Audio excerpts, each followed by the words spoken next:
Hello everyone, and thank you very much for inviting me here today. It's a great pleasure to be here again at the Roger Casement Summer School. And as always, I think you're great to come, especially on the afternoon of an All-Ireland final. So maybe we might finish a bit early so that you can see the end of it or hear the end of it. But just a few words. I mean, I find Roger Casement a really fascinating and complex individual. And I suppose, the link from my point of view is that he would have been a human rights defender for his work documenting the atrocities in Congo and Putumayo in Peru, because he would have been one, looking at the way that human rights has evolved and the documentation of human rights has evolved. I mean, for that man to travel in I've been to Eastern Congo, it's bad now, but I can imagine, it would have been, Pierre knows, like, just the traveling alone must have been really, really, really hard. And the same in the Amazon, because like Putumayo was deep in the Amazon basin, and it was an isolated place which was cut off from even the government, outside the reach of the government. It was near the border with Colombia. And some of you know Brendan Ford. And Brendan, has been to that area, and he has said that Roger Casement is very fondly, even 100 years later, is fondly remembered in that area when he used to go there to say Mass and stuff like that. He would be asked, they would talk about, "You're from Ireland, Roger's country." So there's a kind of a nice link, So, but the documentation of the atrocities, in Congo, the enslavement, the mutilation, the torture, and likewise in Peru with the near starvation and the rape of women and girls and the torture, was very precise. It was eyewitness accounts. It was objective, because he interviewed. It wasn't just the victims he interviewed. He interviewed, for example, in Congo, he interviewed the overseers and the workers and the mercenaries. So I'm very pleased to be here today because we have two modern-day human rights defenders with us, and doing very difficult work for the people of their country and region. And I'm going to ask Veronica Lapina to speak first. And Veronica is from St. Petersburg and works on Chechnya. And I'm not going to say much about Veronica because I want her to tell you herself, but I do want to say that she won the Frontline Award for the region of Russia and Central Asia and Eastern Europe this year. And the Frontline Award is given every year to someone who has displayed exceptional courage. So I'm very happy and proud that Veronica is with us today. Thanks.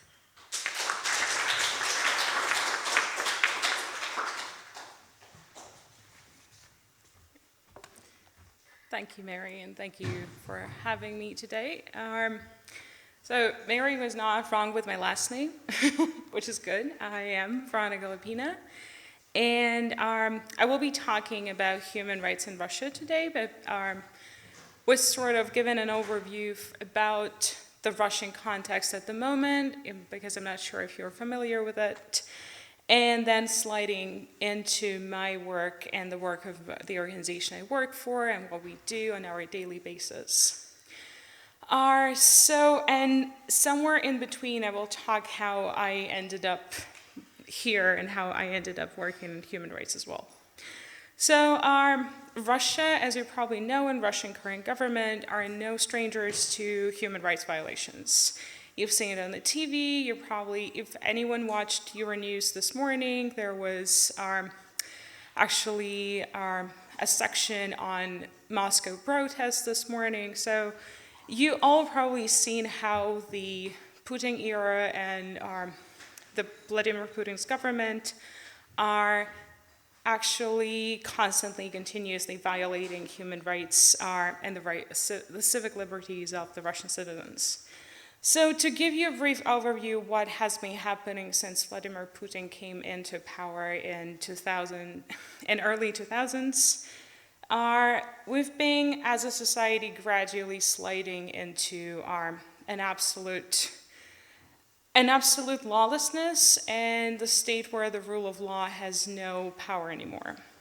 So, for example, in 2013, the Russian government violated the freedom of assembly by restricting Russian people's right to unauthorized peaceful demonstrations, and that led to numerous murders of political opposition leaders like Boris Nemtsov in 2015, and imprisonment of multiple opposition leaders, and it has been happening since 2012.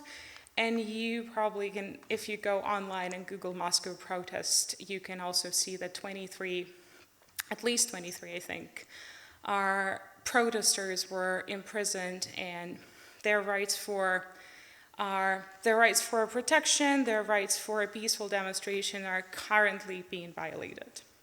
So Russia has also restricted freedom of speech. It also has been gradually declining since multiple journalists, multiple independent journalists were pushed out of the country or imprisoned. Independent media outlets has been shut down, has been also forced out of the country to neighboring countries, thus restricting their access to information. Journalists' access to information has been also gradually declined since the government does not officially announce anything that's happening related to the government issues, related to any crisis situations that happen in Russia, since basically hiding information from its citizens. The civilians are also being pressured for their publication, especially online publications, since 2016. We're also talking about our civic liberties being restricted for the human rights defenders and our civil society activists, as the government constantly restricts their access to funding, and restricts basically the civil society space is shrinking in Russia, as a lot of different funders, especially foreign funders, are put on an undesirable list, so our civil society actors cannot actually fund their activities in Russia or elsewhere. So with these major political changes, we are rarely talking about the fact that the decline of Russian civil society and the decline of Russian civic liberties actually affects the most vulnerable groups. So aside from these major political changes, in 2013, the Dima Yakovlev law was passed. And it restricts the orphan children, the ability of foreign citizens to adopt orphan children from Russia, kind of forcing them into living in poverty, since their social system and social care system are heavily underfunded in Russia, and basically a lot of children are being violated, including being raped in those facilities where they have to live, since there is no outside of country adoption anymore. In 2015, Russia has decriminalized domestic violence, which led to numerous deaths of women, especially women who are married, from domestic violence, from domestic abuse, which is currently now not regulated by the government and is not a criminal offense. Thus, the woman doesn't have any right to seek protection from the government anymore. And in 2013, the Russian government also restricted LGBTI rights, and I will be talking about it further, but in 2013, the Russian government passed the law that restricts, prohibits the propaganda, quote unquote, of LGBTQI information among minors, basically restricting and shutting down the space for LGBTQI people to express themselves, limiting the space for LGBTQI activists to spread information, to engage with the society and engage in any way with our children of underage, but also mostly affecting the LGBT youth. The suicide rates among LGBT youth have risen since then. So this last part is actually what I and my organization, what we focus on. So I work for the Russian LGBT network, and I worked there since 2017. But before that, and the Russian LGBT network was started its work in 2007, so we're almost heading our 15th anniversary. We do protect human rights regardless of gender orientation and sexual identity. Thus, we work with LGBT community in Russia, trying to ensure their access to legal assistance, to psychological assistance, to any sort of assistance the community needs. And my work specifically targets LGBTQI issues in Chechnya. And this program has emerged back in 2017 when I actually joined the team in response to human rights violation that has been happening in Chechnya, which was in the international media labeled as the anti-LGBT purge. Before that, I used to be an academic.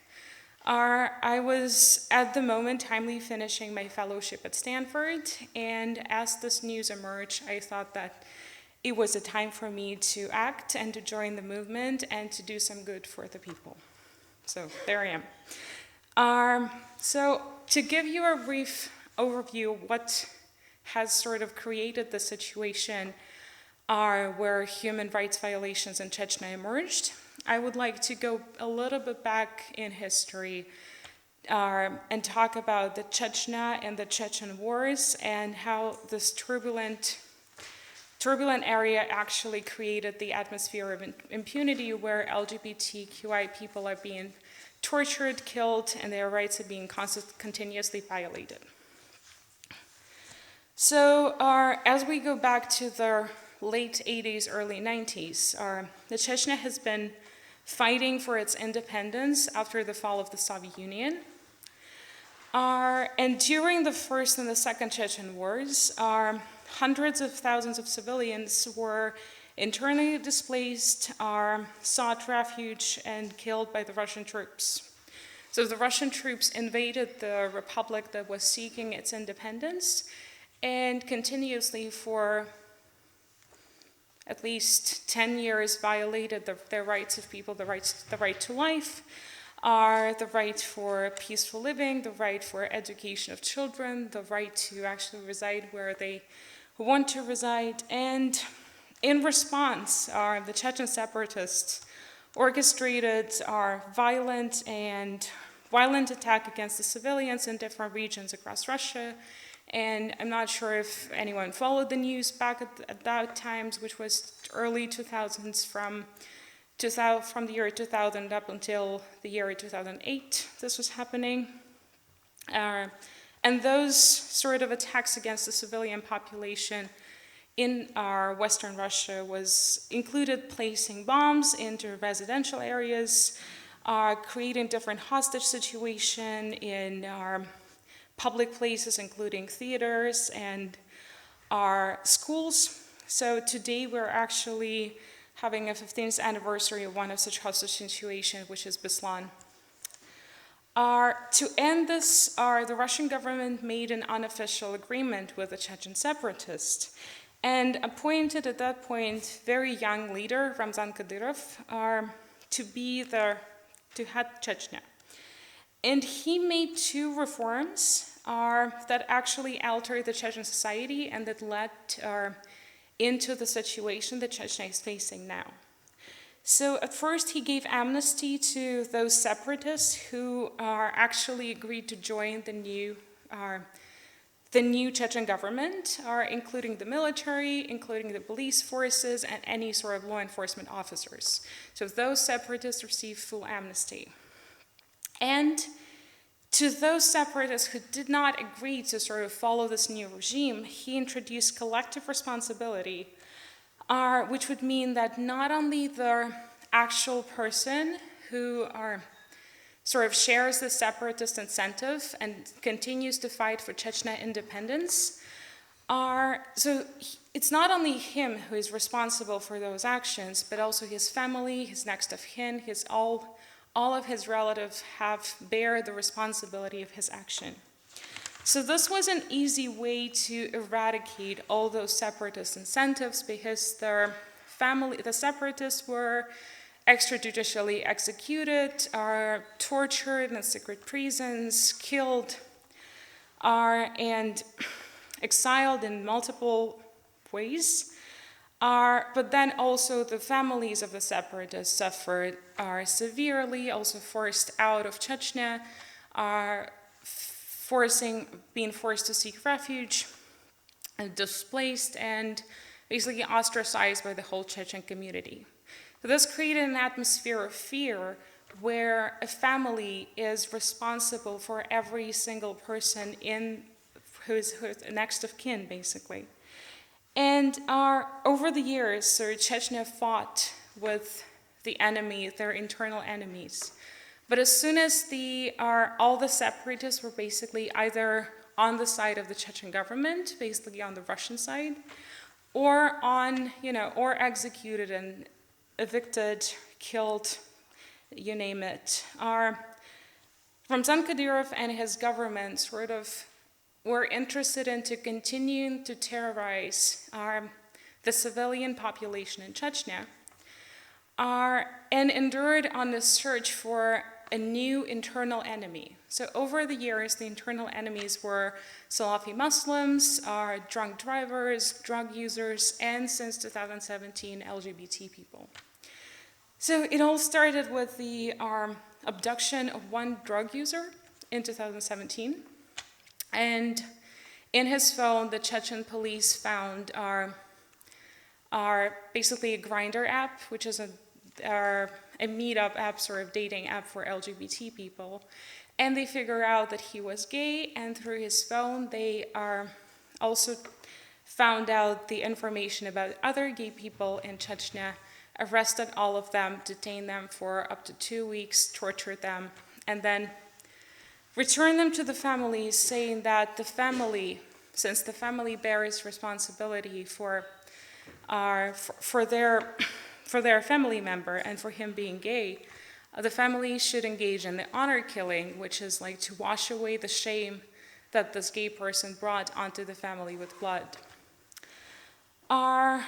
And this is happening until nowadays. The Chechen police continue to detain LGBT people. This continues to happen and probably happening at the moment. Can I get some water?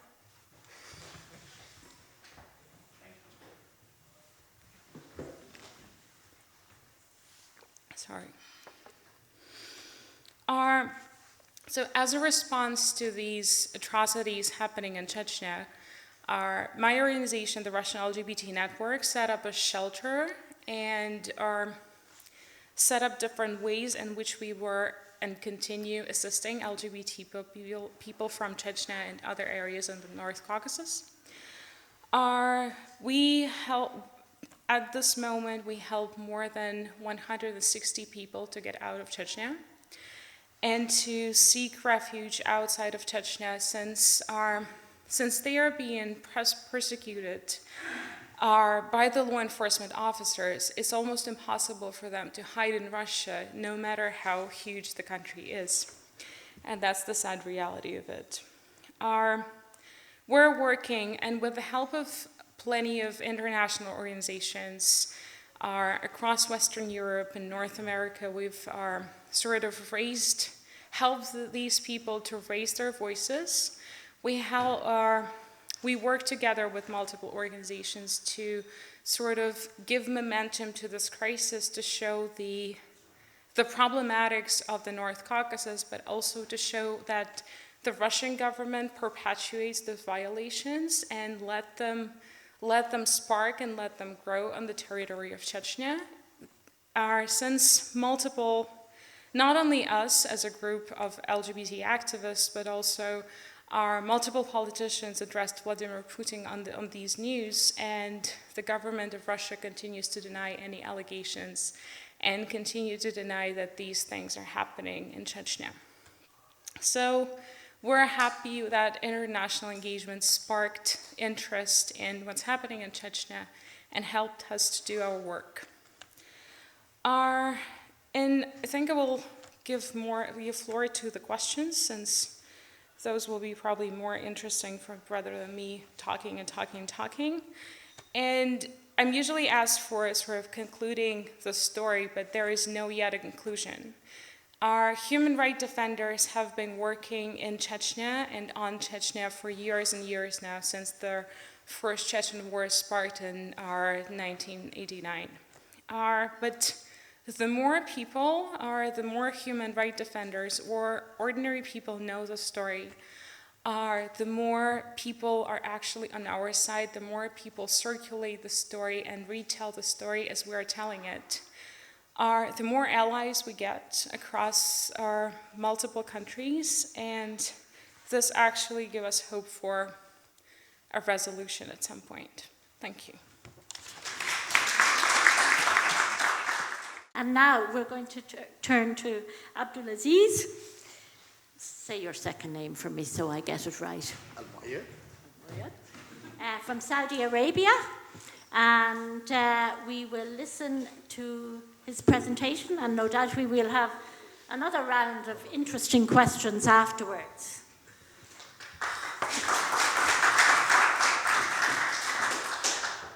First of all, hello everybody, and I thank you for leaving the Dublin game to come over here. Hopefully you'll get the 5 if you are cheering for Dublin.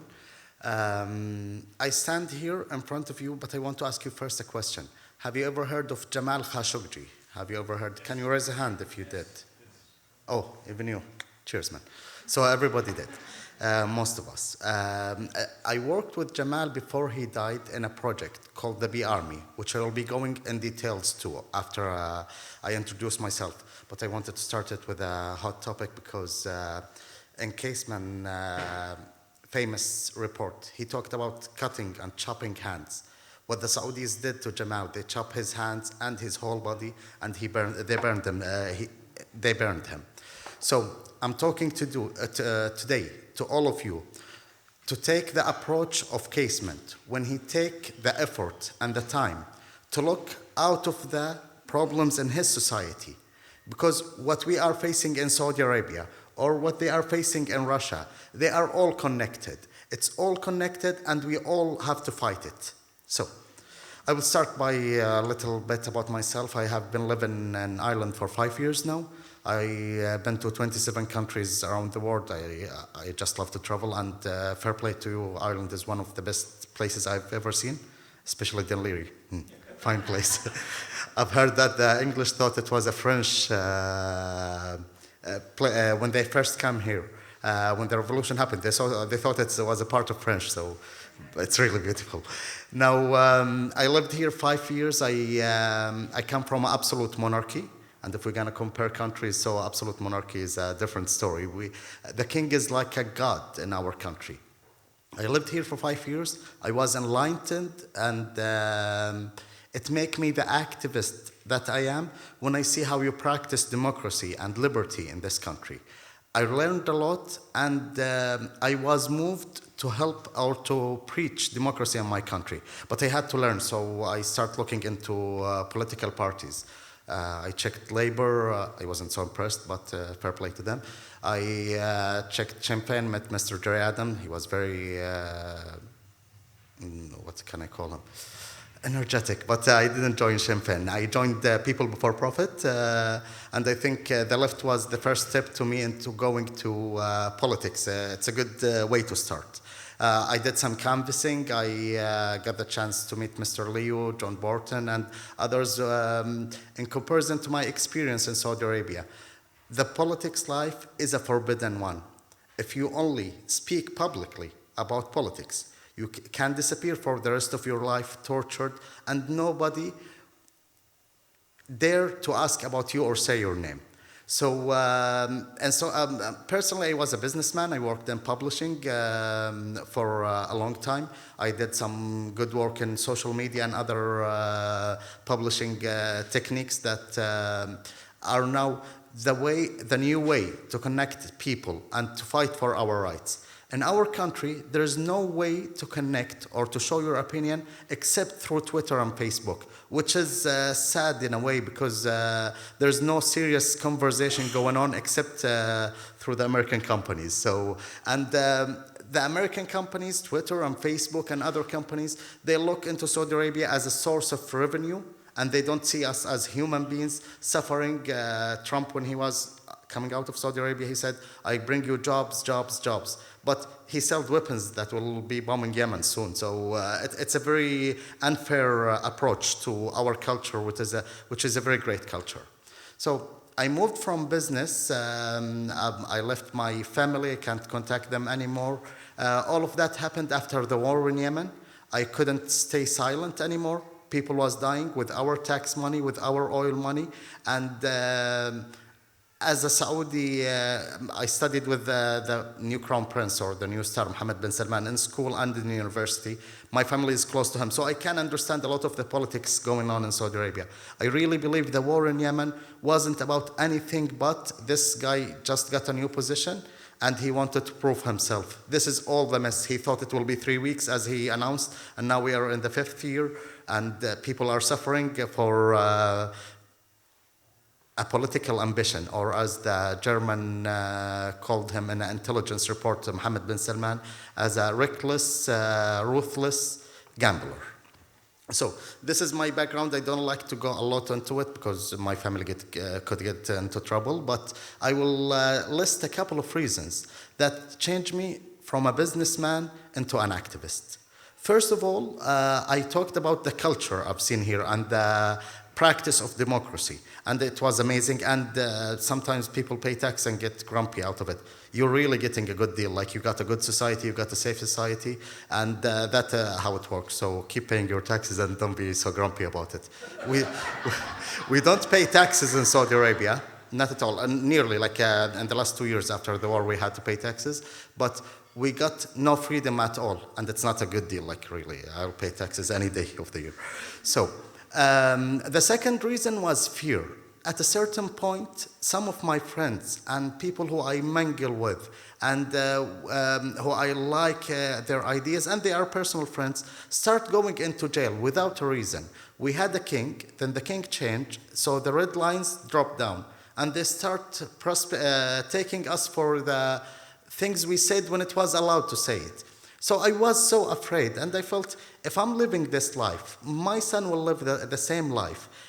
The only way out is to kick back and react. It's not an option to stay afraid. I stopped going to my country before I became a politically active, publicly active dissident, because I was afraid from them.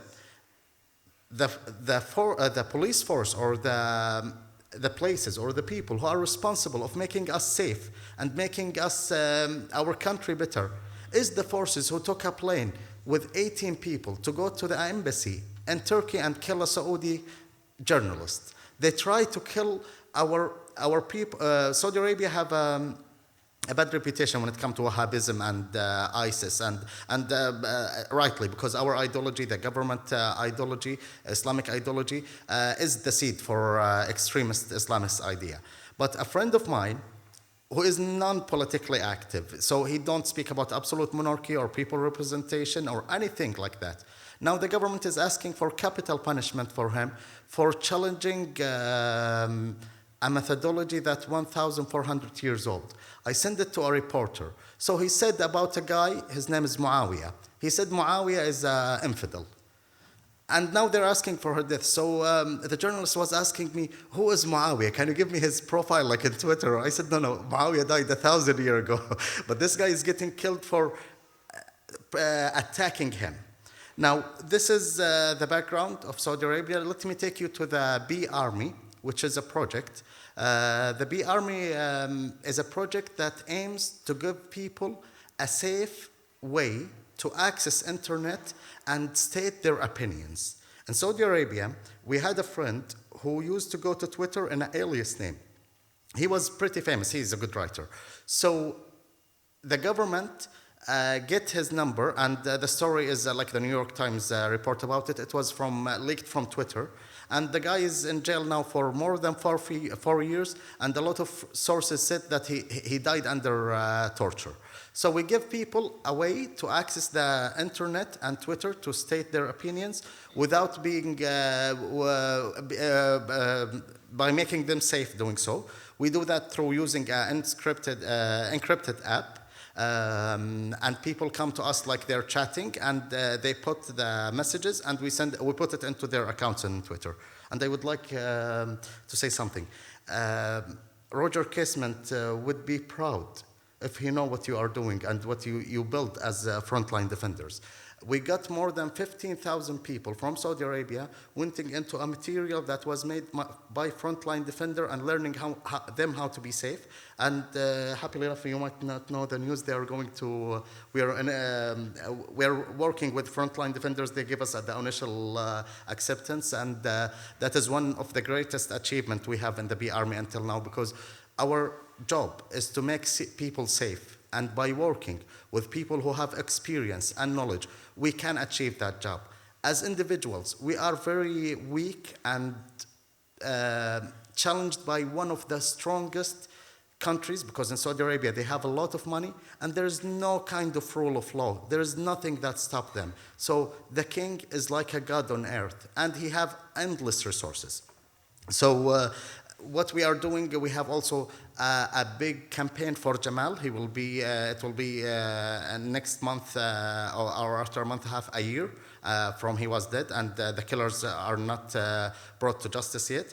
But we are communicating with all the journalist unions in the world to make an effort to stand in front of the Saudi embassy and to write articles as they are Jamal, because the Saudis have killed Jamal, but Jamal would have written 52 articles until this day if he wasn't killed. We are trying to get more than 1,000 articles by the name of Jamal, because they can kill a person, but they can't kill a project. They can't kill. They created a murder to our case. Any journalist here, by the way? None. Any journalist? Oh. I'm always harsh with the Irish journalists. They're not that active, I would say. But fair play to them, since they're not here to come back. So this is the B Army. We have a lot of activists from around the world, because as an NGO, we are not a normal NGO. Our own people can't give us money. The first guy who put money in this organization was Jamal Khashoggi. And at the time, we didn't announce it. We said we got a donation. When he died, the news know, because his communication was leaked, so they know he was our first funder. But our case is very weird. We can't take money from Saudis, and for sure we're not taking them from the Iranis or the Qataris or any of the Saudi rivals. And we can't get even help from our own people. There's more than 200 activists inside Saudi Arabia with earliest name who help us. They help us by translating, they help us by design, they help us by doing the work. But when they are doing that, we know that they are on risk. So we spread our message, and we tell you. We have a website. I have my business card. Please take it from me. Even a small job. Take the approach of Roger Casement. Even a small job from you as a native, or your connections. A small gesture, a big gesture, actually, like bringing me here and giving me a chance. Help our case, because if we can talk about it pragmatically, the Saudis have a lot of business with all the West, like even Ireland, we have a lot of students. And so you own us a little in a way, but in the other way, to be fair, we are here in a commemoration of a great man, and I would like to ask you to, out of his spirit, to follow his lead and help us in our case. So that will be the end of my speech, and thank you for your time. If you have any questions?